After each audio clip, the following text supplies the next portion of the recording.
run the best campaign, you can even become the nominee, and you can have the election stolen from you. They rigged the election. I say I won the election. You Come on. All right. Hello, hello, all those beautiful faces.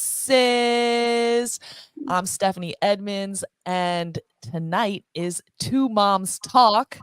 And you can see I'm here with Danelle Rhodes. Plus, we have a very special guest, Dominic Rapini. He is a former candidate for Secretary of State, and he is on the board of Fight Voter Fraud, which is exactly what we are here to talk about tonight.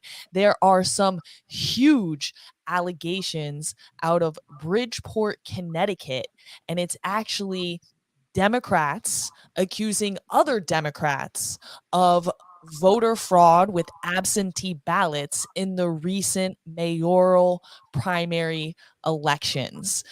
We have our Secretary of State, so it's Stephanie Thomas. This was the woman who Dominic was on the ballot against, and she won, but of course, we are in a blue state, and she was the Democratic candidate. So I will say that I think Dominic was the better candidate, but that is my bias. We're going to hear from him tonight and his vision on voting, whereas our current Secretary of State is saying, of course, this is just some bad actors, right?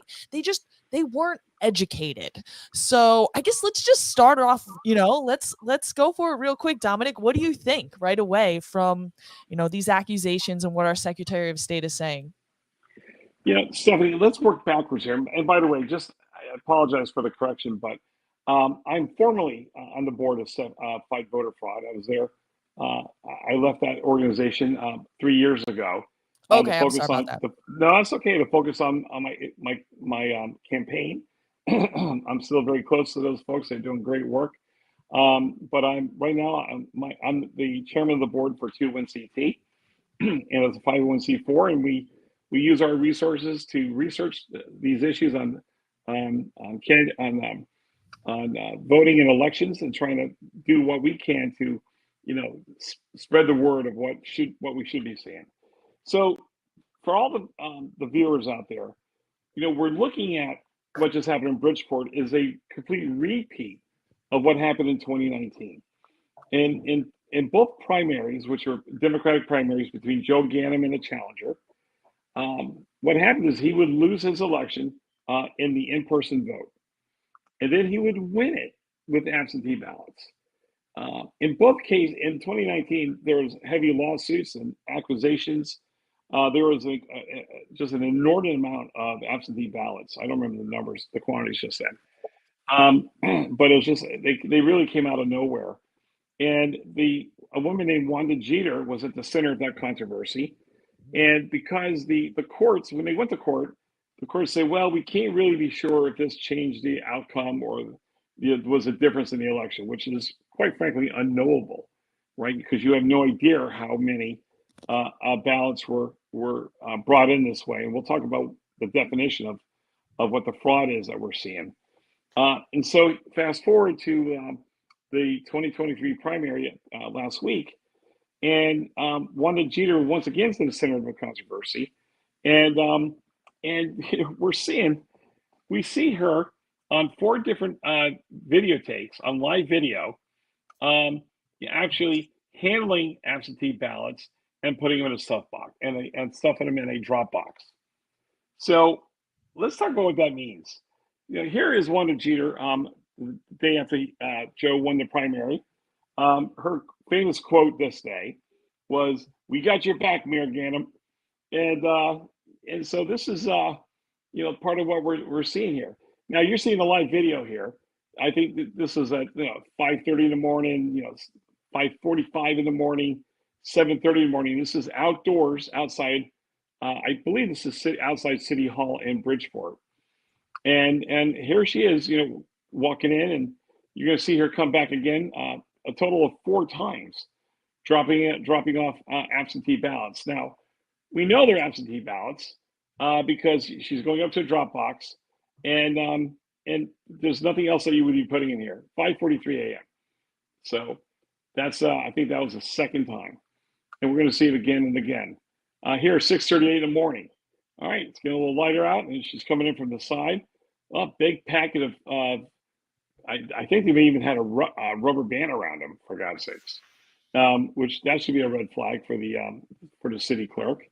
All right, 1 drop, 2 drops, 3 drops, and then the 4th time, you're gonna see her back in the screen, and you're gonna see her coming out with an employee of City Hall at 7:17 a.m.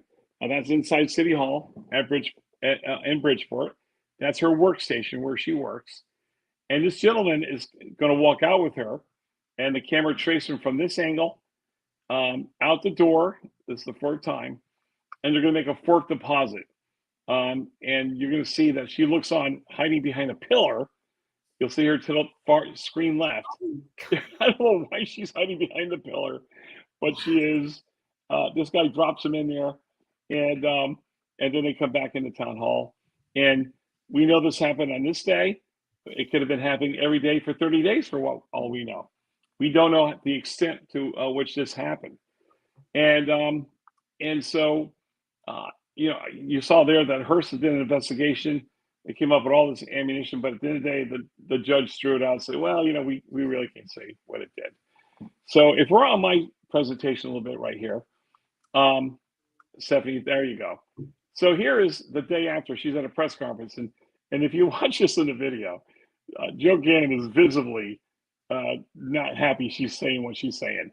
And she goes, "We got your back, Mayor Gannon. We got your back." And there's also people like laughing, like, "Ha ha, yeah, we know what that means." Yeah, we know what the joke is. Oh my God. So I'm going to switch over to another slide here. I want to make sure we define for everybody in the viewership what ballot harvesting is. In Connecticut and in most states in the United States, only the voter is intended to ever handle their ballot, whether it's in the precinct, where you see we even put them into a privacy sleeve in a precinct, or if it's through absentee ballot voting process. Now, I know the process very well. I am a state trained or certified election day moderator. So I've run election day precincts. I've run precincts which all we did was count the absentee ballots from the entire town, like West Haven, which I did a week ago. And so I know this process, and I know these laws. I've been trained in them, and I've actually been in the field doing the work. And nobody is supposed to touch your ballot except for a designated, an immediate family member or a designated caretaker.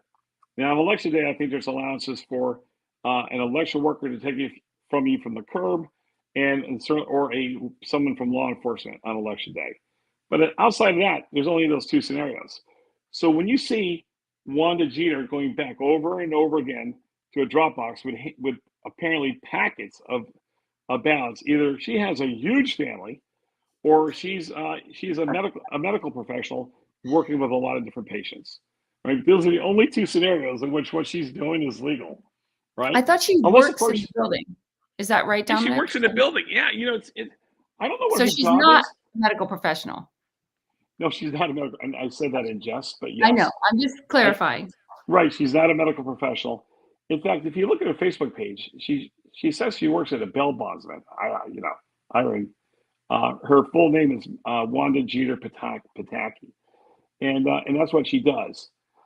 So this is what we're looking at, and people ask me, say, "Dom,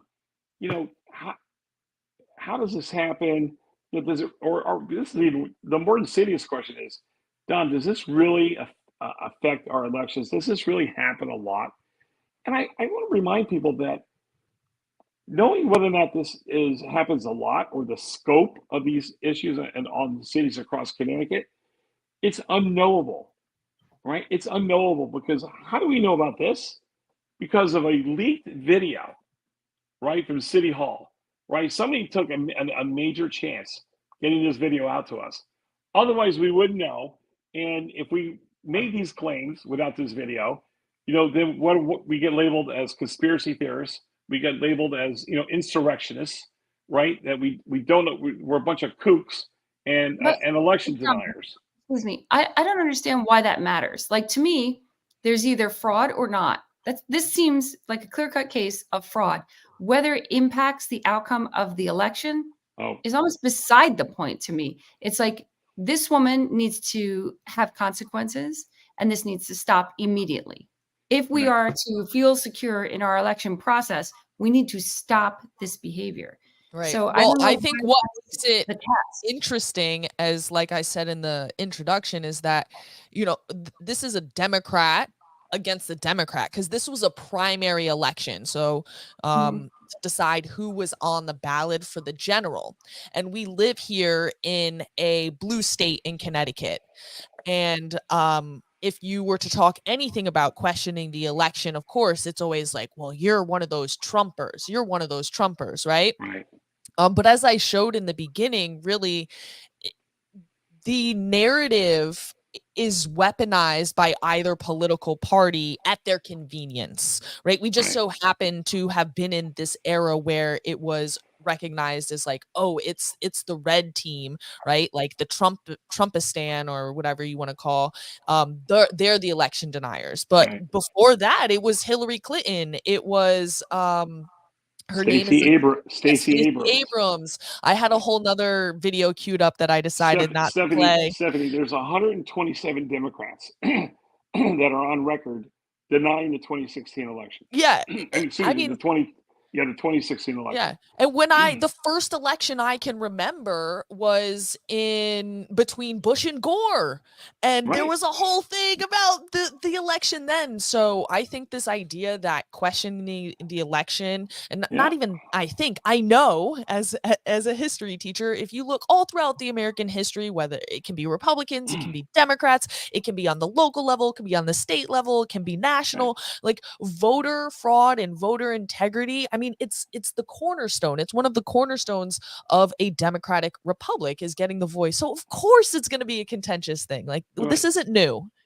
Yeah. So let's cover a couple of things here. One is, does it matter? You know, you're absolutely right. It shouldn't matter if it's once or 1,000 times, right? Because certainly banks don't ask, well, if they only stole $1,000, it's okay. Right? Exactly. In fact, I responded to Stephanie Thomas in my debate, and she said, a little bit of fraud is acceptable. It's going to happen. I go to her. I said, well, thank God you don't work in a bank, because it's not acceptable, right? That's right. And it's one of those things. This is a crime, and in this country, we got to make crime bad again, right? We're trying to rationalize crime, but crime has to be bad again. Stephanie, as a history teacher, I got to tell you, when the first case of recorded voter fraud happened in the United States? When's that? You're going to love this. You're going to use this in school tomorrow, okay? In 1865, in the presidential election for Abraham Lincoln, I forgot who his opponent was, there were over 400 ballots that were forged by upstate New York Democrats. They were forged in the names of Union soldiers, right, in the New York regiments, and they got caught. They were on a horse cart coming back to New York with the ballots, or coming back to New York with the ballots. There was a whistleblower. They found them, and these guys all went to prison, right? Thank God. But that was when absentee ballots were just allowed for the first time during the Civil War, so that soldiers could vote while they're fighting for the Union. And from the very beginning, this has been a process that is abused, and it is subject to fraud. And here in Connecticut, we face next year the prospects of having no longer a prescribed reason, 6 prescribed reasons to vote absentee, but an unlimited reasons, no excuse mail-in voting. And this is a reminder why we cannot allow it to happen, because we cannot trust our political operatives. Because every case of voter fraud in Connecticut is involved a politician and his or her operatives. So right. You can't trust them.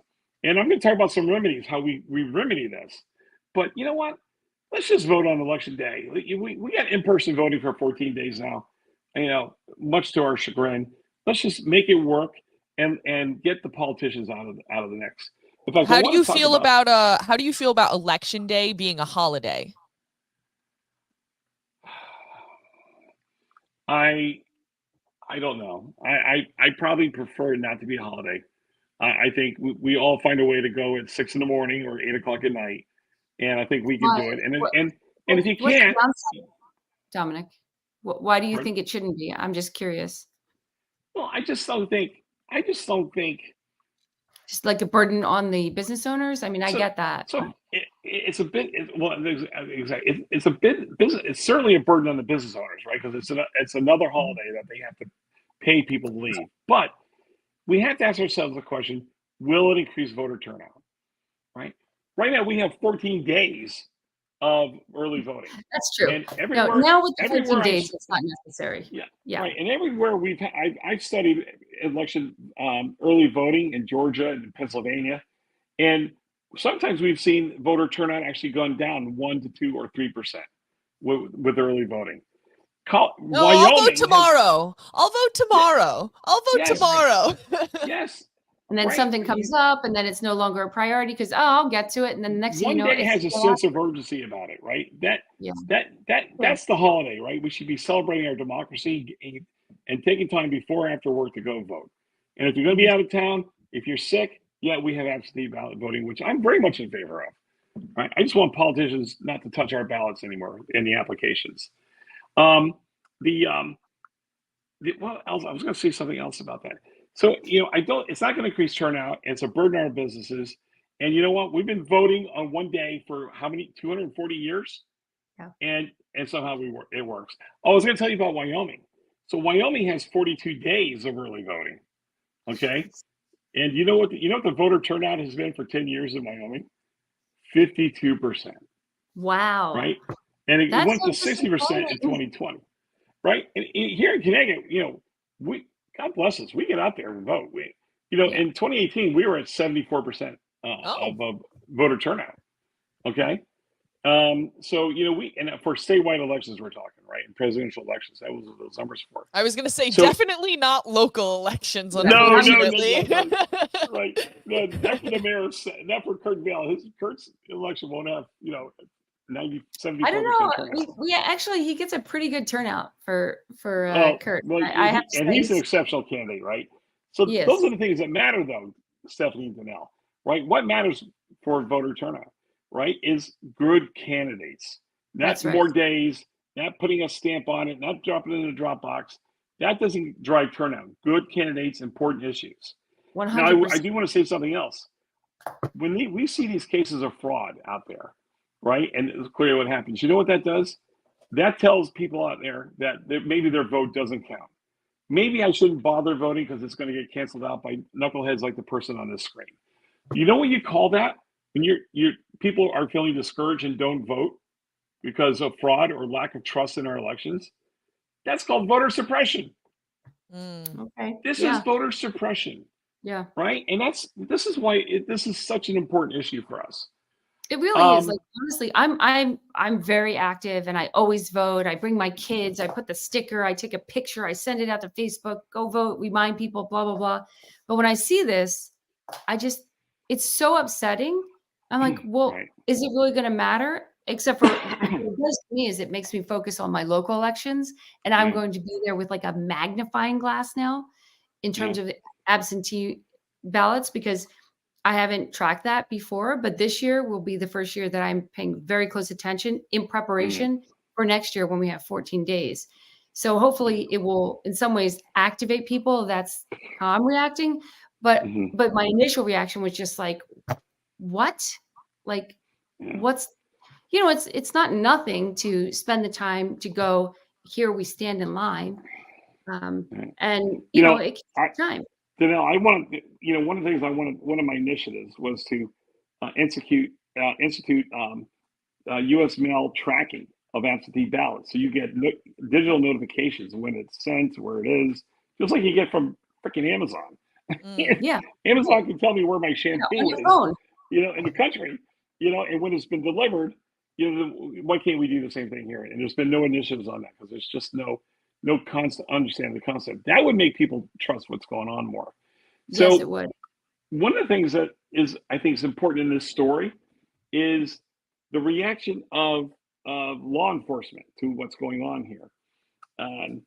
we're seeing, an incumbent mayor, right? We're seeing people working in City Hall. The city clerk of Bridgeport her name is Lydia Martinez. That's the person who's in charge of all the absentee ballots.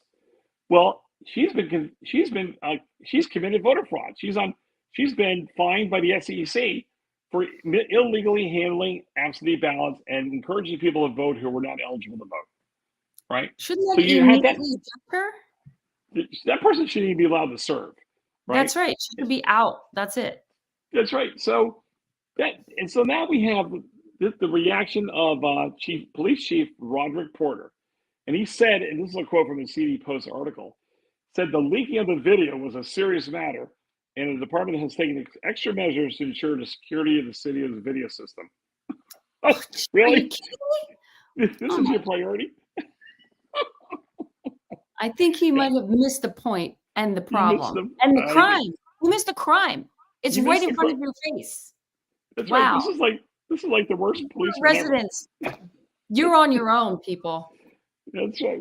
It's like, it's like blaming Kia for cars getting stolen in Chicago. Jeez, well, your car is too easy to steal, so we're going to sue you. But not the criminals, right? So this is a symptom of one party rule, right?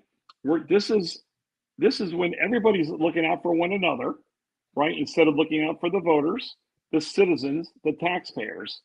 Look what we have. This is how we develop a culture of corruption. Yeah. Right. And that is what happens in Bridgeport. And I've got names of dozens and dozens of people have committed voter fraud in Bridgeport. I mean, I got a long history. It's up on the Heritage Foundation website. And there's 5 active cases of voter fraud. In the same manner, Dominic? You mean like in the same manner, or were they harvesting ballots? Or there were variations, but almost always had to do with absentee ballots. Really? Okay. Right. Yeah. So there's a lot we should be learning from here. So one of the things we need to ask ourselves is, what can we do? Right. Well, we need law enforcement to take it seriously. That's one. But I think you got to take these drop boxes and move them into buildings. You got to go in the building to drop off your taxes, right? You got to go in the building to pay your registration fees. Go in the building, then you can put them in the drop box there. Cameras and people, and it opens and closes on normal business hours. That would make these drop boxes less of a liability. Well, why are they outside because of COVID? Like, when did drop boxes become a thing? I felt like that was just because of COVID, right? 2020, right? The summer of 2020. Okay. That's when we got them. So they probably had them outside because of airflow, social distancing, etc. That could be. That's why they have mailboxes outside too. But drop boxes. What's different about a drop box is that there is a prescribed chain of custody for every ballot, right? We must know where a ballot is being touched, from the voter to the election official. And I think a drop box takes it out of view of the election officials, and it's a violation of our chain of custody. And that is one of the biggest problems. And certainly we're seeing the results of keeping it outside on the courtyard at 5:40 in the morning when no one else is going in there. Right? Well, but if you have cameras, so maybe there could be, this would be adding government, which of course I'm against. However, what one remedy that we could do without moving anything, there should be somebody, multiple people perhaps, that view the video, like every second of the video, to see if this is going on. That might deter people if they knew, hey, I'm not only going to be on video, but somebody's actually going to watch it, look for that, and then report it, and it will be in the news cycle. Live stream it. They should exactly. just, in Connecticut, they should have a channel. They should have a channel. You know how they have like the CT, whatever house and whatever. They should have the CT, ballot box live stream, and just have like a whole thing of like citizens can watch. That's a great idea. We can set up a special version of the Ring, so there's motion detection every time somebody comes up and press on a drop. It's funny. Did you see the movie 2000 Mules? Right? Yes. I didn't see it, but I saw like clips of it. I understand the premise. It's over and over again the exact same things we're seeing on video. And so now I told Dinesh D'Souza that he should add in our new clip from Bridgeport, and now you can name the movie 2001 Mules. Right? So Actually, it is different, this one, because like, if I remember correctly, I felt like they didn't have the same person multiple times. This is particularly egregious because it's the same person multiple times. And it's interesting. She walked off into the distance, but you can still see her in the camera's view. So right. she just That's what I was wanting to ask about, was like, and then came back. Right. They're obviously doing this with impunity, right? They're doing this, whatever. Well, she's was like looking around trying to be, but she has to know that there's a camera right there. Like, she has to know that there's a camera. No, but I'm just you know what? She's not that dumb. Nobody's that dumb. If she knew there was a camera there, she would have walked off frame. I don't know. No, I think I'm going to give her. I think she knows the camera's there, but she never ever dreamed that a whistleblower would release the video. But why would she just figured nobody's watching? Nobody's watching, she figures. I might have thought that, but she came back 4 times. Why do that if you think nobody's going to watch? Maybe she's just like it. I mean, well, I think why you not go just back, dump the whole thing? One of the things we haven't talked about is where are the names coming from these ballots? I mean, think about that. Yes, 100%. Right? Yes. So, I mean, right now, first of all, if I was investigating this, what I would be doing is I would get, after the election, you still have the outer envelopes and inner envelopes for an absentee ballot, right? Well, guess what? You should be pulling them all out and looking for 2 things. Do the inner and outer envelope signatures match? Because if there's no signature, they're invalid. They get rejected. But more importantly, I would look at the handwriting samples from multiple outside envelopes and see if they're the same. Yes. Right.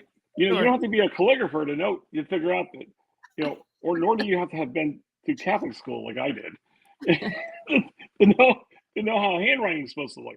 If you see the same handwriting sample on 50, 100, 500 of these things, what's she doing at the workstation?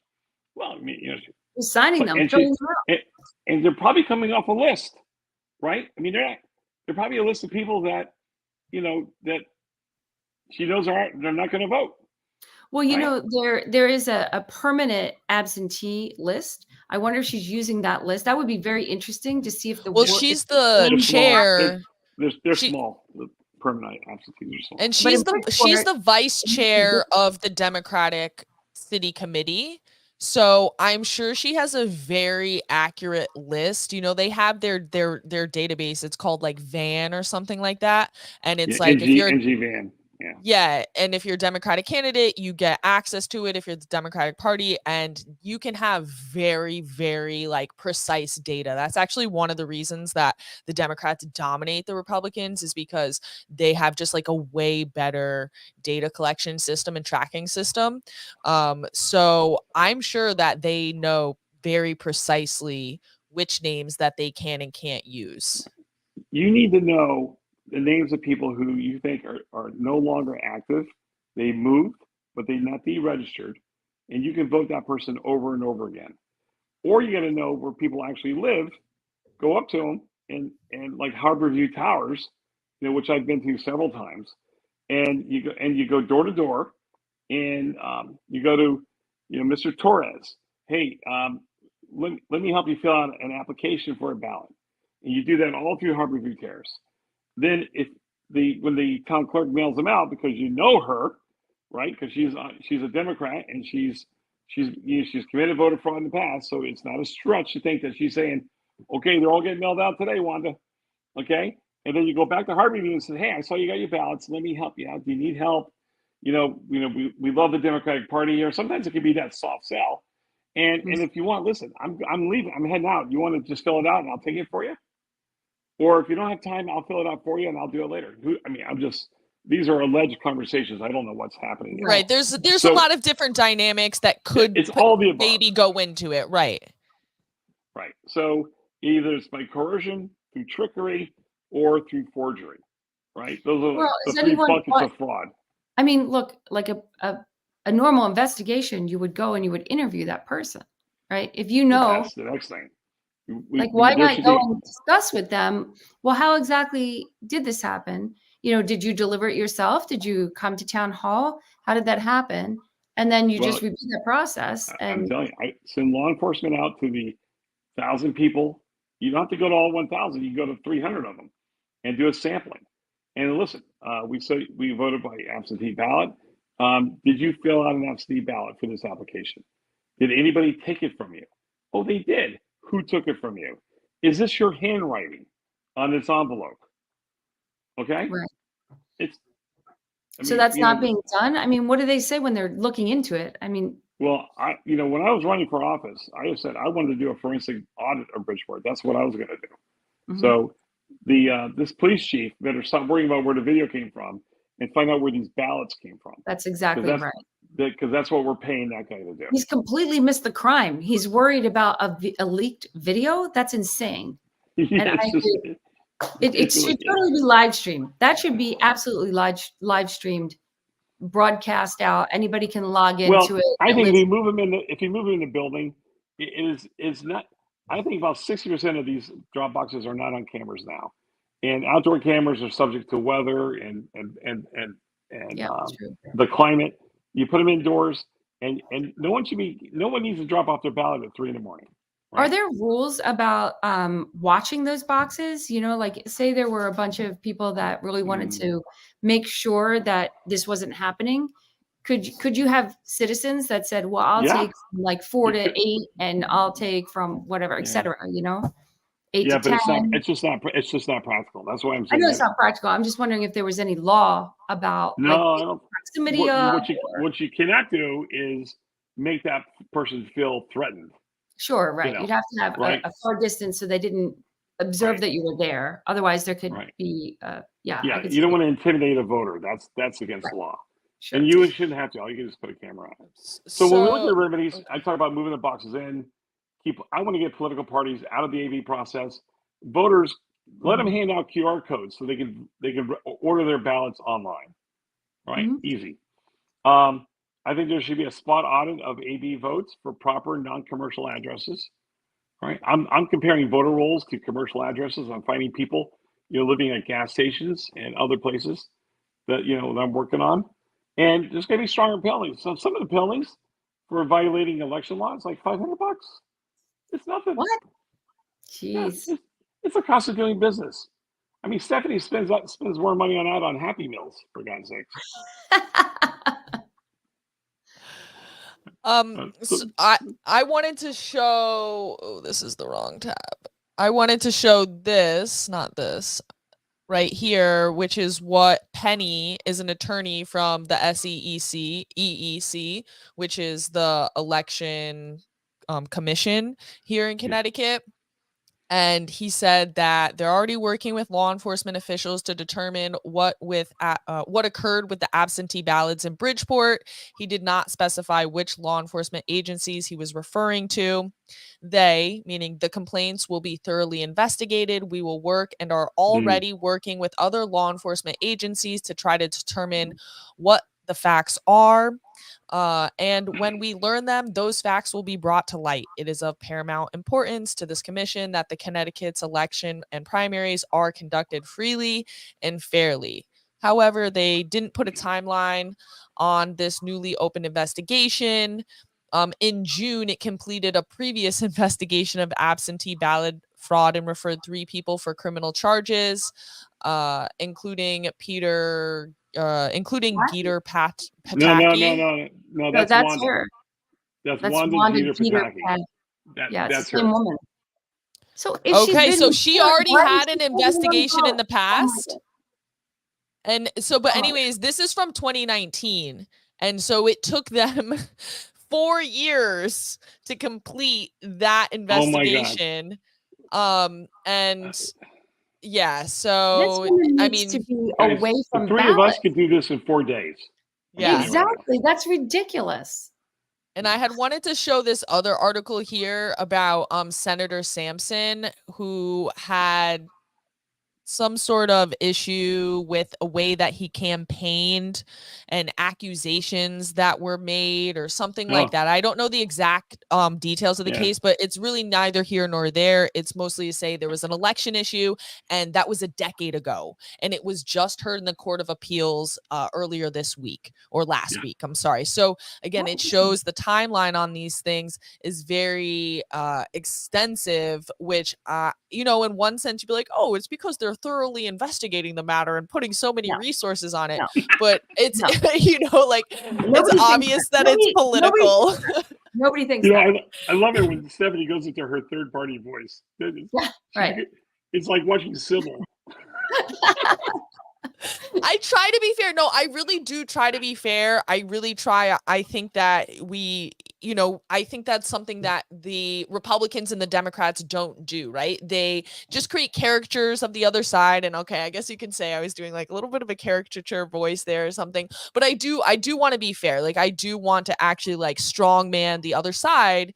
And I think we've done a good job of that so far, though, just trying to address the issues of like, well, we want to make sure that the most people can participate. Well, actually, it doesn't really have an impact, right? We want to, you know, we'll allow you to maybe have these ballot boxes, but let's discuss a more secure way to have them. So I think that we are making reasonable propositions. And Rob Sampson, by the way, Senator Sampson, you know, we're on the same page. He fought for all these issues in committee, you know, well, and maybe not drop the inside, but he has the same thought process as I do, you know, and we're all CLP, by the way, Charter Oak Leadership Program, all of us. Yes. So it's unbelievable. But listen, I put out a bounty, $500, for anybody who can give more information about what's happening and where the names are coming from, in particular. And I'm going to see some more bounties. Higher, Dominic, because if the penalty is 500, so then it's a wash. Well, you got to go. The $500 reward is to the guy who's not committing a fraud. Well, that's true. That's true. Right. It's for the person in the next cubicle over that sees what's going on. Right. So how did you get that out there to people? Because it's going to be hard right now. I'm looking. I don't want to give away the whole game plan here, but right now the bounty's out there. I announced it on the Gary Byron show. 55,000 listeners. Yep. That's going to be an email blast to my constituents. And if I can raise more money, I'll put it on social media for the upcoming elections. But the word's going out in Bridgeport that I got this bounty out there, and I will raise that bounty over time as I raise money for it. So we're going to start at 500. And I don't. I'm sorry. I was going to say the bounty is great, the money is great, but I think in general this goes back to something that I talk about all the time, and that is the citizens' participation in this process, right? Because we can point our fingers all we want at the politicians and the operatives and the big business and the lobbyists and all of that. But the reason that they're able to take up so much space is because we've left a vacuum as we the people. You were saying that voter participation here in Connecticut is on presidential election years can be quite high. However, in off election years, in perhaps the elections that matter some of the most, right, for your board of reps, for your board of finance, for these local positions that control your money, we need to get out every election, and not just get out, but we need to be election watchers, poll watchers, like, and I'm talking to myself too, because I don't know the details of how those things work. I don't know how you get to be a person who like works on the polls and like watches the polls and do those things. My son was a poll worker in the summer, and it's very easy. You just have to volunteer, and they actually pay you. And for a college kid, he was like, "I'll take that." So there's a training next Friday for full moderators. It's free training held by the state party. So I would love to enroll in it. You should do it. Yeah, we need to get, I definitely want to help get this information out there and get this knowledge out here. Maybe we should do a special episode on this for Two Moms Talk, or just, I can make some content for my channel generally. But I definitely think that is the solution. Like, we can point our fingers at the government and say, oh, we need this piece of legislation, or they should do it this way or that way. But really none of it matters unless we are there and we are active and we're participating in the system. I guess this does make me ask one question that's a little bit more like big picture when I'm thinking about the system is, checks and balances, right? You would think that the police chief, right, would check the power of these other people and these different branches, but it seems like they've all been like, wait, why would we check each other's power when we can just all come up with a deal and make it work? So I guess, like, just more generally speaking, do you think it's enough just to say, oh, the people should be more involved and it will energize the system in this way where the checks and the balances actually function? Or is there another piece missing that we need to think about as well in order to really invigorate these checks and balances that we're supposed to have between the different branches of government, between the different powers within the executive branch and different levels of government? Yeah. So every strategy needs to be multifaceted, right? It's got to be all of the above, right? So it's got to be in Bridgeport. They have a group of activists. They're Democrats, liberals. They're called Generation Now, Bridgeport Now, and they've been complaining about this for years, right? And they're out there watchdogging this. And I wouldn't be surprised if they had a hand in this leaked video, right? But then when I talked earlier about this being one party rule, that there's go the checks and balances just fall off the table, right? So now we need to kind of trust but verify, or inspect but expect, whatever you want to look at. But we need citizens on the street to go challenge this process and do the canvassing. We can do the canvassing ourselves. I can give you a list of everybody voted in Bridgeport by AB. We can do the canvass, right? And if they're not going to do it, we can do it. And they'll probably how many people, Dominic? Well, I mean, is it like 10,000 or is it like 200? A year, the last primary in last August was 1,850 people, and this one I don't know the number, but it's probably between 600 and 1,000, right? And we don't have to go to every. We can go to every other door. We can go look at the Bridgeport will stall against us, but we can do a FOIA for the outer envelopes and just look how many signatures are the same. Let's go after those, and go to those people. Let's find out where the lists are coming from. And that's why I hope the bounty can tell me where these names are coming from, right? And if that person comes up and wants to uphold democracy, get $500 and say, here's the list they used, boom. Then we're seeing internal corruption where maybe municipal resources were used in the fraud. That's a whole nother level of fraud. But it's a team sport, guys. Everybody's got to get involved. And we need policy. We need to do things at the policy level, get those boxes inside, and get the knucklehead politicians out of our ABs, right? Let people go hand out QR codes. That way you don't touch anything. And that's just the simple stuff. So how would QR? I just want to make sure I understand the concept of that. So anybody could just use their phone, get their QR, boom, you can fill out your absentee ballot on your phone. And use the application. You got to use the full definition. The application, and you fill it out on the phone, and then the ballot gets mailed to you. Okay.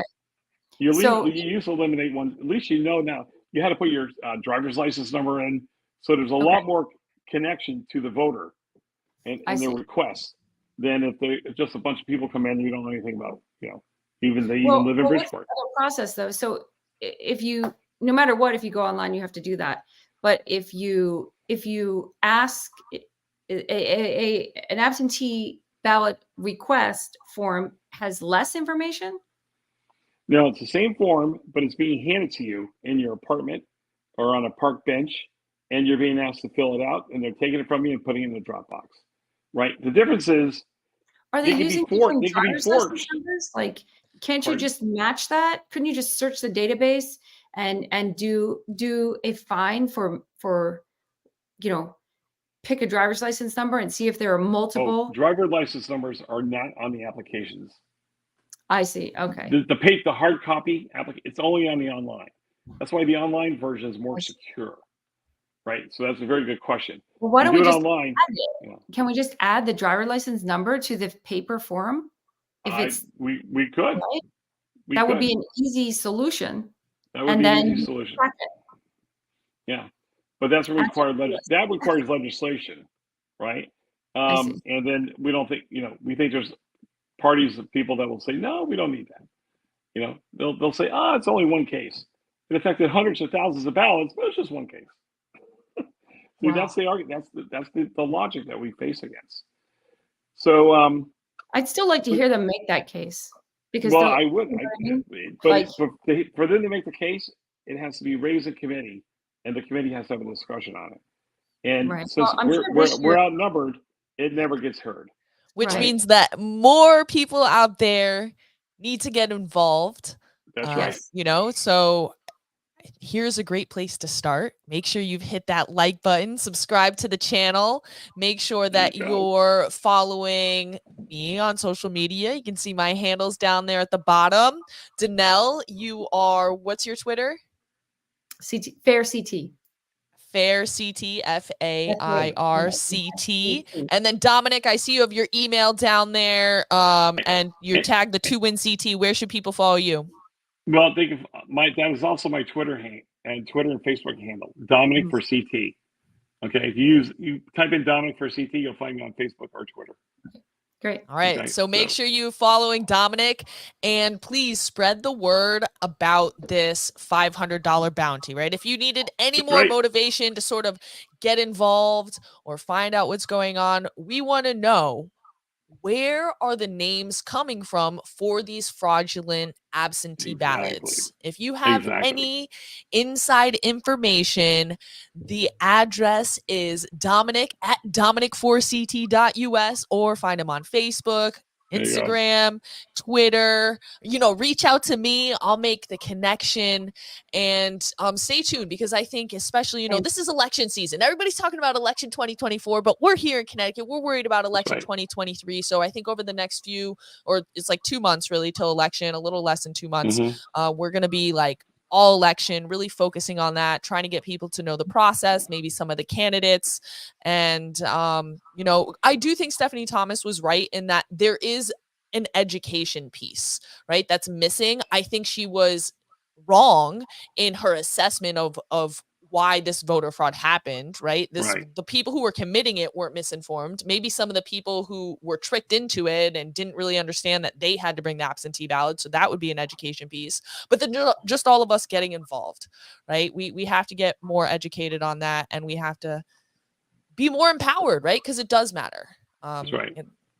They want you to feel like it doesn't matter. That's why they do these things. They want to they do it with impunity, right? Because they don't think anybody's watching, but we are. And I think the momentum is certainly in our favor, I think. So it is. The momentum's in our favor, but the media is not giving us the air cover that we need. We can still do it. Despite that, and I'm speaking as a Republican, I believe you guys often portray yourselves as nonpartisan, as you should. But as a Republican, there's 169 towns in Connecticut. 100 towns are managed by a Republican first select man or woman, or a Republican mayor, right? And we're going to add to that title. That includes cities like Danbury, Bristol, New Britain, and I think we're gonna flip Waterbury this year. Okay, so you know this. Let's go to work. All right. I mean, I'm actually currently registered as a Democrat, but I typically am unaffiliated, and I think it's in everybody's best interest to have a vigorous parties on both sides, or on whatever the different things are, so that you can really have that actual conversation. So I, you know, even as a Democrat or unaffiliated, I do want to see a stronger Republican Party. I think it'll make the whole state better as a whole. And any last words for us to know before we get out of here? Oh, I'm sorry. No, I was going to say one party rule is not healthy for any democracy. That's true. Yeah, we need that tug of war. That's so important. I mean, even if you think about having conversations and discussions, when you really learn something, it's when someone has a different idea or a different opinion. That's when you can really like fine tune those arguments and those ideas. And it's to me much more interesting. But I will say I am actually a Republican, and I'm on the ticket this year. So I really don't want there to be any voter fraud, because I want to know what the actual numbers are here in Stafford. I'm on the ticket for the town treasurer. So we'll see how it goes. I feel pretty confident and pretty excited. And yeah. Good luck. But and thanks for running. Yeah, sure. Yep. It's a lot, actually, but it's fun. I mean, we have a great group here. I'm super excited. We got a wonderful slate. There's only one position that we didn't find someone for, and these are very qualified people. I mean, I was actually a forensic accountant, so you're speaking my language when you talk about auditing things. And a treasurer role really is an audit role. That's the function. Yeah. And so it's Okay, a perfect. I'm officially scared now. All No, right, I can no, help. I'm I can help. excited. I'm excited. Yeah. I know, forensic account. That's exactly what you need in to my go through these wheelhouse. ballots. Yeah. Yeah, that is. Yeah. Good stuff. Well, All right. ladies, thank you so much for the invitation tonight, and anything I can do to help. You're doing God's work. Thank you. And same to you, Dominic. Me Thank too. you for eagerly reaching out to me and being like, aren't we going to be on tonight? And I was like, yes, we definitely are. So thank you for joining us. And hopefully we'll be back. Stay tuned. Follow us on social media. We'll make an announcement, whether it's next week or the week after that. We appreciate all you. You have a beautiful face. Remember, get out there, get involved, think free. Because when you do that, you can live free and always give all the glory to God.